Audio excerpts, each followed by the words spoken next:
30 তারিখ তৃণমূলের ব্রিগেড, 5 তারিখ বিজেপির, আর এদিন বামেদের ব্রিগেড। 11 দিনের মধ্যে তিনটি ব্রিগেড। 30 তারিখের ব্রিগেডকে ঐতিহাসিক আখ্যা দিয়েছিল তৃণমূল, আর এদিনের ব্রিগেড দেখে উচ্ছ্বসিত বামেরা। প্রাক্তন মুখ্যমন্ত্রী বুদ্ধদেব ভট্টাচার্যের বক্তব্যেই তা স্পষ্ট। সকাল হতে না হতেই এদিন শহরের বিভিন্ন প্রান্ত থেকে মিছিল আসতে শুরু করে ব্রিগেড প্যারেড গ্রাউন্ডে। বেলা বাড়ার সঙ্গে সঙ্গে ঘন হয় ভিড়। এতদিন বিরোধীদের অভিযোগ ছিল পঞ্চায়েত দখলে থাকার সুবাদেই ব্রিগেড ভরাতো বামেরা, কিন্তু রাজ্যে ক্ষমতার পালাবদলের পর পঞ্চায়েতে পর্যুদস্ত তারা। এই পরিস্থিতিতে লোকসভা ভোটের আগে শক্তি পরীক্ষায় নেমে ব্রিগেডের ভিড় দেখে উচ্ছ্বসিত বাম নেতৃত্ব। রাজনৈতিক মহলের মতে অতীতে মমতা বন্দ্যোপাধ্যায়ের ডাকে ব্রিগেড সমাবেশে ভিড় উঠছে পড়লেও তার প্রতিফলন ভোট বাক্সে পড়েনি। গত 30শে জানুয়ারি ব্রিগেড সমাবেশকে ঐতিহাসিক বলে দাবি করেছে তৃণমূল, কিন্তু রাজনৈতিক মহলের মতে ব্রিগেডের ভিড়ের নিরিখে সসম্মানে উত্তীর্ণ বিরোধী বামেরা।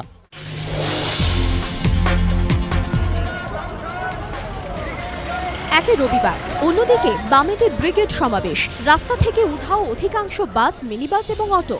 চূড়ান্ত নাকাল সাধারণ মানুষ। হয়রানি আরও বাড়ালো বামেদের সমাবেশ ঘিরে তীব্র যানজট।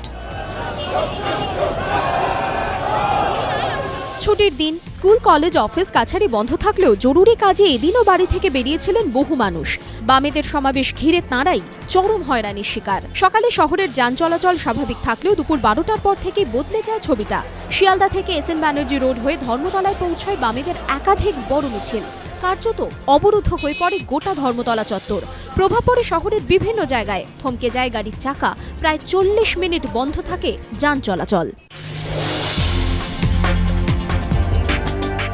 একদিকে স্থলপথে মিছিল, অন্যদিকে জলপথে নৌবাহিনী। দুই পথে রবিবার ব্রিগেডে পৌঁছলেন বাম কর্মী সমর্থকেরা। বরানগরে কুটিঘাট থেকে বাবুঘাট, জলপথে গন্তব্য ব্রিগেড ময়দান। উত্তর 24 পরগনার সিপিএম নেতাদের অভিযোগ, প্রয়োজন মতো বাস মেলেনি, তাই বাধ্য হয়ে জলপথ পেরিয়ে স্থলপথে বিভিন্ন দিক থেকে মিছিল এসে মেশে রানী রাসমণি অ্যাভিনিউয়ে।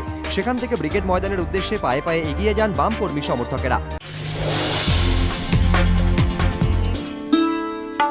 এ যেন টাইম মেশিনে একেবারে 2000 বছর পিছনে ফিরে যাওয়ার সুযোগ।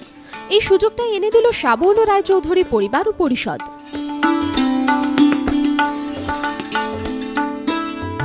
মুঘল সম্রাট জাহাঙ্গীর উপহার হিসেবে সাবর্ণ রায়চৌধুরীর এক বংশধরকে দিয়েছিলেন হীরের এই আংটি।